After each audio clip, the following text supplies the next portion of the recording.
रोटी के लिए इंसान कहां कहां तक नहीं चला जाता। 2 वक्त की रोटी कमाने के लिए, अपने उदर भरने के लिए किसको भी कुछ भी कर लेंगे साहब।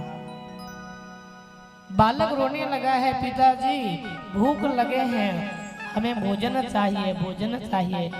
हाँ, तो शिकारी कहे, बेटा मैं कहाँ से भोजन दूं, आज शिकार करके नहीं आया हूँ, भोजन नहीं है बेटा, बात मान लो। बालक कहे, पिताजी हमें भोजन चाहिए। तब शिकारी क्या क्या की माताओं धनुष बाण पकड़े और शिकार करने के लिए वन गया है। वन शिकार करने के लिए शिवरात्रि का दिन था, तो क्या लेके गए, धनुष बाण और पीने के लिए जल का पात्र पकड़े, पीछे कमंडल रखे हुए, किसने, शिकारी ने। और जा रहे हैं शिकारी शिकार करने के लिए।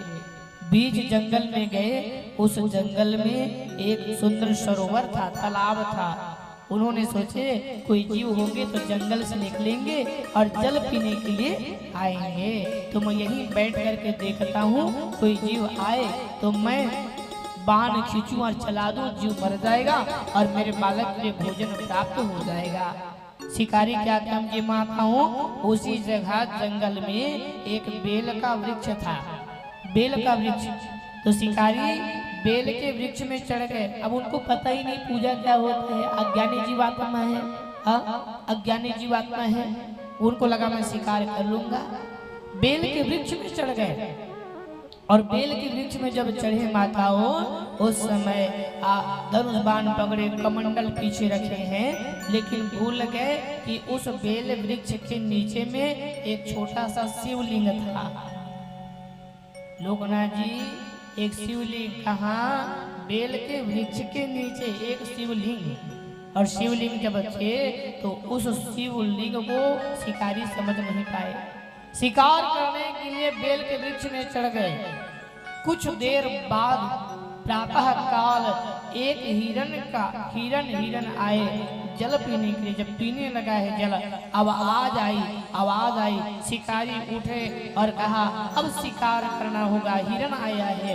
बाण खींचे चलाने के लिए माताओं, बाण खींचे हैं। अब बाण खींचे तो बेल के वृक्ष में खड़े हैं, तो बेल के वृक्ष में जब खड़े और बाण जब खींचे तो थोड़े से बेल पत्ते जो थे वो नीचे गिर गए, झड़ गए। और गिर के कहाँ आ गए, भगवान शंकर शिवलिंग में। और शिकारी को पता ही नहीं। और पीछे एक कमंडल पकड़े, जल का पात्र जैसे खींचे तो वो कमंडल का पानी भी थोड़ा नीचे गिर गया, अर्थात शिव जी में गिर रहे, पूजन हो गया प्रातः काल। और शिकारी को पता भी नहीं चला, बस पकड़े बाल पत्ता गिर गए, बेलपत्री और जल गिर गए, अभिषेक हो गया। और शिकारी जब खींचे बाण जैसे खींचे हैं, उस समय कहा ओ भैया, हिरण ने कहा ओ शिकारी भैया, उपकार कर सेवा, यत पुण्यम जायते तत पुण्यम सचते नैव वक्तुम वरसते। ओ भैया हमें ना मारो। क्यों नहीं मारो भैया, हमें मारोगे ना तो हमारे घर पर हमारी पत्नी है, बालक है, रोएंगे, मैं बिना बताए आया हूँ, तो क्या करूँ मैं, एक काम करो ना, मुझे छोड़ दो।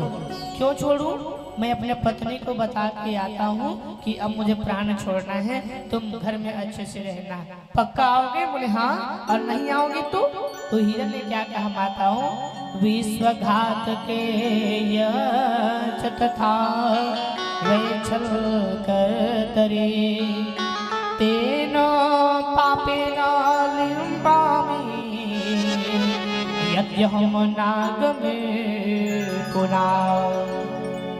अगर नहीं आओ तो जो विश्वघात करता है, जो किसी के साथ विश्वघात करता है, झूठ पाखंड का काम करता है, और वो करने से पाप जो लगता है वो पाप मुझे लग जाएगा। मैं बोल रहा हूँ, अगर नहीं आऊं तो ये पाप मुझे लग जाए। एक हिरण कह रहा है भाई तो सोचो, हम तो इंसान हैं, अगर नहीं आऊं तो वो पाप मुझे लग जाए, लेकिन झूठ नहीं बोला, मैं आऊंगा। ठीक है चले जाओ। चले गए। शिकारी अभी भी खड़े हैं, वो आएंगे तो मारूंगा। ऐसे करते करते हिरण जब गए माताओं अपने घर में पत्नी से कहे, रानी